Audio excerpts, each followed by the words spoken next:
Hello, everyone. Welcome back to the English with Muna podcast, where we help you speak English with confidence through simple and real conversations. I'm Muna. And I'm Mahim.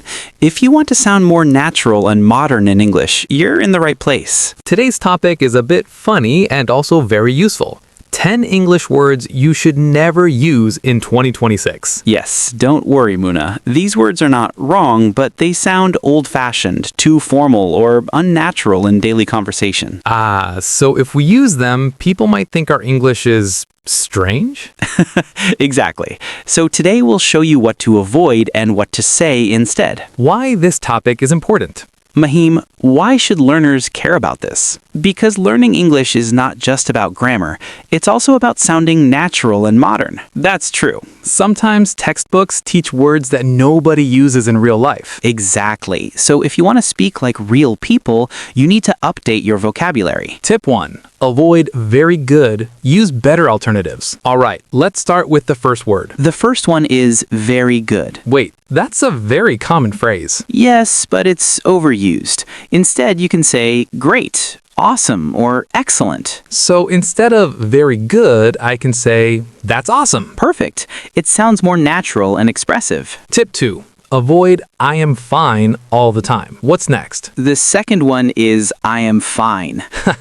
I use that every day. That's okay, but don't use it all the time. Try I'm good, I'm doing well, or I'm great. So I can say I'm doing pretty good today. Exactly. It sounds more natural. Tip 3. Avoid respected sir or madam. This one sounds serious. Yes, the phrase respected sir or madam is too formal for modern English. Really? We learned this in school.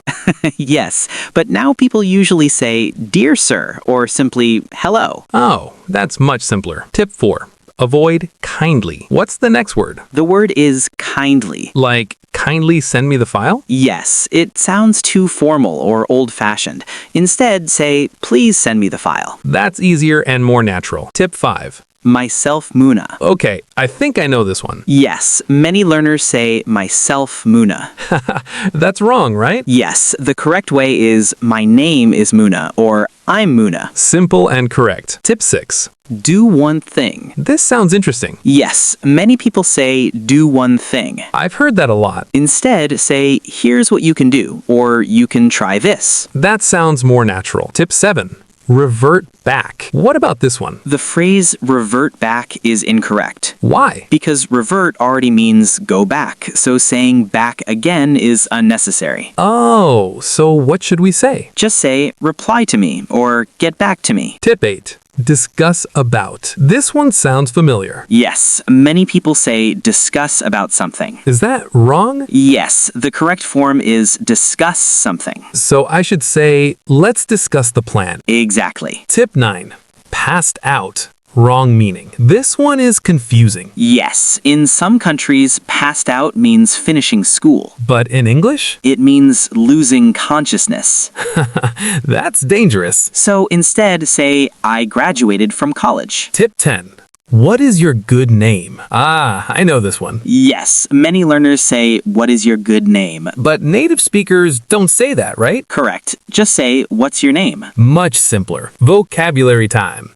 All right, let's learn some useful words. First word is formal. Formal means very polite and official. Example, this email is too formal. Next word is natural. Natural means normal and easy, like how people really speak. Example, speak in a natural way. Another word is modern. Modern means new and up to date. Example, this is a modern way of speaking. And the last word is incorrect. Incorrect means not right. Example, that sentence is incorrect. Quick recap. Let's quickly review today's lesson. Avoid overused phrases like very good and use better alternatives. Don't always say I am fine. Try different expressions. Avoid old-fashioned phrases like kindly or respected sir. Use correct forms like my name is instead of myself Muna. And always try to speak in a simple, natural, and modern way. And that's the end of today's episode on the English with Muna podcast. We hope this episode helps you sound more natural and confident in English. Try to replace these words in your daily conversations. And if you enjoyed this episode, don't forget to like, subscribe to English with Muna, and share it with your friends. lessons. Keep practicing, keep improving, and we'll see you in the next episode. Until next time, happy learning!